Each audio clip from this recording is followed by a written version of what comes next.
Casa é que nem gente. Gosta ou não gosta. Aceita ou se vinga.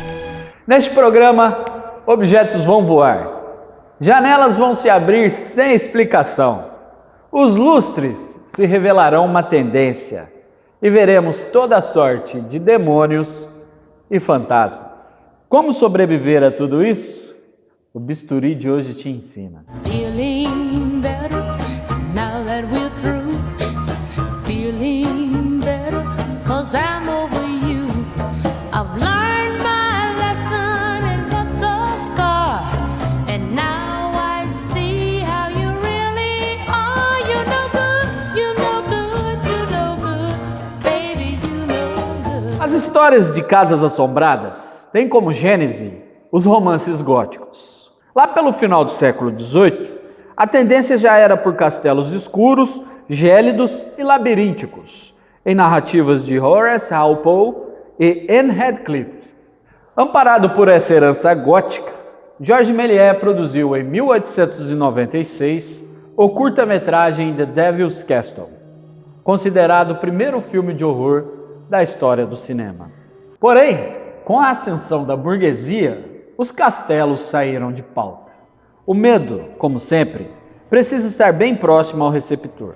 E assim os fantasmas passaram a assombrar os casarões abandonados, os imóveis alugados e de passado nebuloso, e, é claro, as isoladas casas de campo.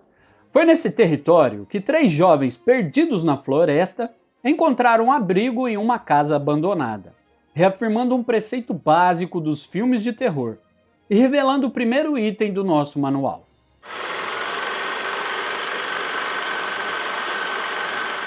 Se hoje esse pretexto se tornou um clichê e desde a fábula de João e Maria não pode ser considerado uma novidade, ao menos a tendência ainda não era tão forte no início do século XX, quando o diretor espanhol Segundo de Chaumont dirigiu o curta-metragem La Maison Enresolée.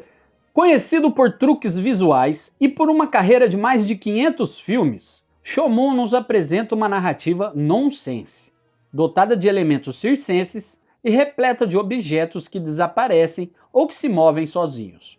Lençóis que se balançam ao modo mais clássico dos fantasmas e monstros de mãos pontiagudas. Elementos que reverberam perfeitamente no longa japonês Hausu, na qual técnicas de animação se somam a elementos da cultura hippie, numa trama em que um fantasma assassina das formas mais criativas possíveis.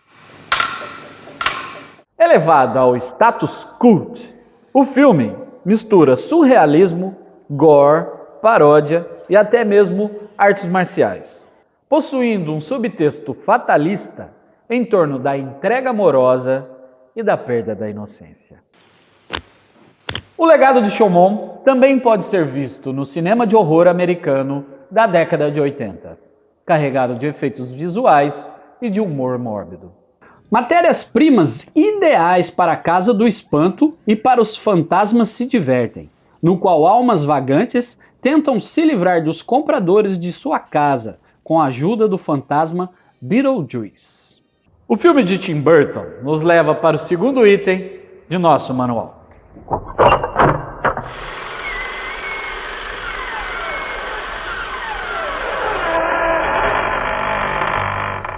Embaixo desse lençol está Ray Milland, famoso por suas atuações em Disque M para Matar, Farrapo Humano e O Homem dos Olhos de Raio-X.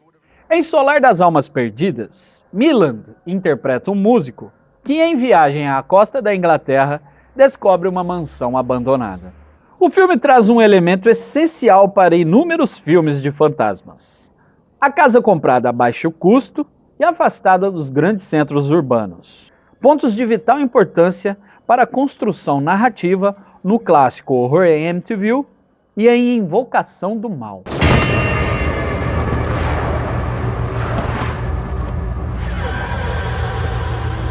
Mantendo doses de bom humor, em contraponto a fantasmas que choramingam até o amanhecer, o Solar das Almas Perdidas não está aberto às tragédias. Ainda assim, é uma boa pedida para o cinema da década de 40, no qual o horror hollywoodiano é comumente lembrado pelos monstros da Universal e pelo terror psicológico da RKO. Os empecilhos com a imobiliária ficam mais evidentes em Trabalhar Cansa. No filme, a casa dá lugar a um mercado, mas a lógica se mantém. Uma série de eventos estranhos, como cachorros que latem sem motivo e o vazamento de um líquido viscoso, se unem a dúvidas em torno do passado dos antigos proprietários. Evidenciando a classe média paulista, o filme tem como principal mote as relações trabalhistas, a luta de classes e os problemas financeiros. Falando em dinheiro, o diretor de filmes B, William Castle, mesclaria cobiça ao universo das almas penadas em 2 de seus filmes. Primeiro em A Casa dos Maus Espíritos, na qual Vincent Price propõe um jogo, $10.000 para quem sobreviver a uma noite na casa. Se a ganância já era tema central de A Casa dos Maus Espíritos, em seu filme seguinte, Castle soma a falta de dinheiro a outro elemento essencial para os filmes de casas amaldiçoadas: a herança.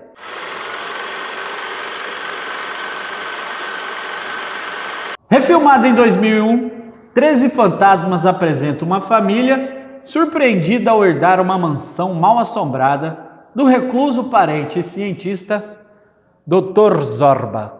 Ao se mudarem para casa, a família passa a conviver com 12 fantasmas, vistos por óculos especiais, numa hibridização entre o terror e ficção científica. A herança também é o estopim para o filme brasileiro A Mulher do Desejo, no qual o pacato bancário Marcelo descobre que seu tio distante Osman lhe deixou uma enorme herança.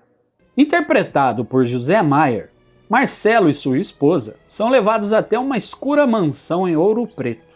Após participarem do estranho enterro do benfeitor, o casal decide residir na casa, mas não sem que esta exerça um poder macabro sobre ambos. Marcelo adquire gradualmente os trejeitos de seu tio, enquanto que a câmera nos revela que sua esposa é idêntica a uma antiga paixão de Osman. Se por um lado o filme de Carlos Hugo Christensen tem um pé fincado no romance gótico, o que pode ser observado no jogo que o filme estabelece entre luz e sombra e em semelhanças narrativas com o Drácula de Bram Stoker, por outro não se pode duvidar de seu talento para a direção, principalmente ao trabalhar com um baixo orçamento e com um elenco repleto de atores não profissionais. O quarto ponto do nosso manual pode se estender para todo o universo do horror. E se você já assistiu Colheita Maldita, The Bad Seed ou A Cidade dos Amaldiçoados, já sabe do que eu estou falando.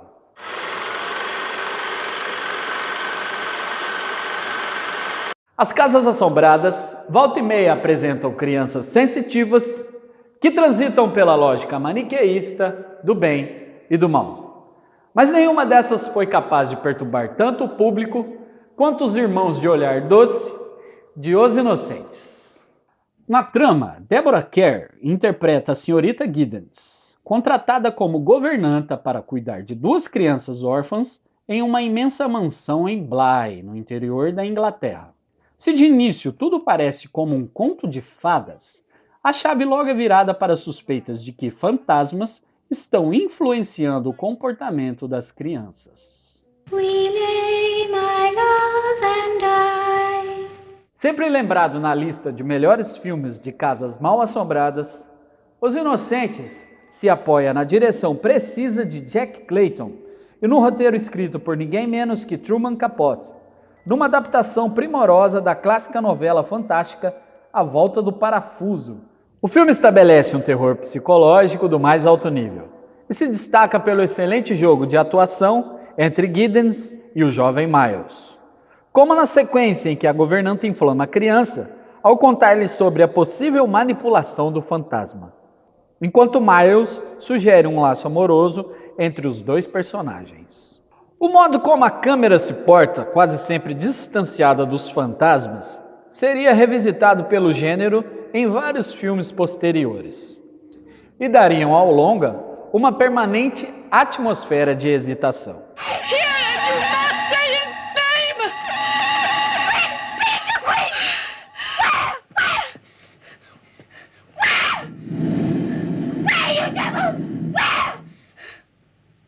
Como em Os Inocentes, o ceticismo de um ou de outro personagem é essencial para o duelo entre a razão e o sobrenatural.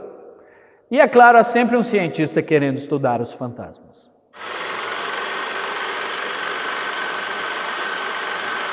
Com uma trama muito mais naturalista que os filmes de William Castle, mas herdando o gosto de 13 fantasmas pela ciência, Robert Wise nos apresenta, em 1963, O Desafio do Além.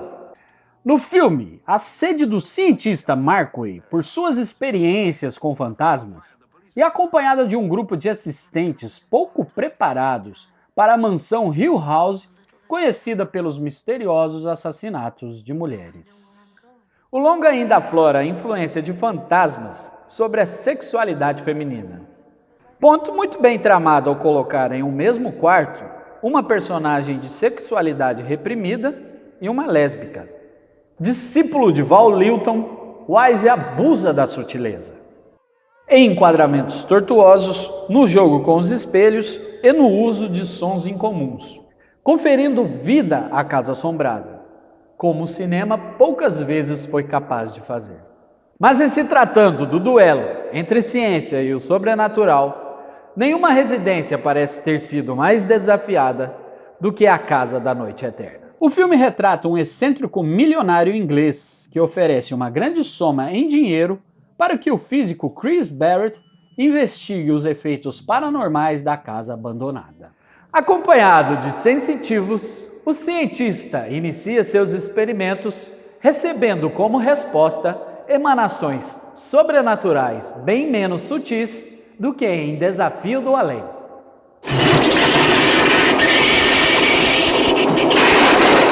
No ápice do filme, o físico constrói uma enorme máquina que, segundo ele, tem como função reverter a energia sobrenatural que ocasiona os incidentes fantasmagóricos. Is there anything I can do to help? I'm afraid not. It's just too complicated. Bem, é claro que ainda falta muito para que nosso manual seja dissecado. Mas deixemos isso para o próximo capítulo. Afinal, não é bom permanecer muito tempo em lugares como esse. Fui!